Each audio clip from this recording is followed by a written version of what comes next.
ഇവളെ പോലത്തെ ഒരു അസൂയ ഈ ലോകത്തെ ഒരു മനുഷ്യൻക്കുണ്ടാവില്ല. എവിടെ കാണുന്നില്ല അവളെ. ഇവിടെ ഞാനൊന്ന് വന്ന് കിടന്നപ്പോൾ അസൂയക്കാരമാതിരി പാഞ്ഞ് വന്നിട്ട് ഞങ്ങളുടെ അടുത്തേക്ക്. ഞങ്ങളിവിടെ കിടക്കാൻ പാടില്ല. വേണ്ട ഒപ്പത്തിനൊപ്പം പറഞ്ഞ് എന്താടി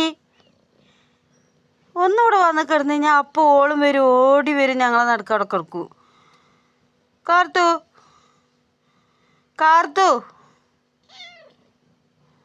ഒരു കാർത്തു, എന്താ എൻ്റെ പ്രശ്നം? ഈ ചിത് വരക്ക് അവിടെ കളിക്കല്ലായിരുന്ന?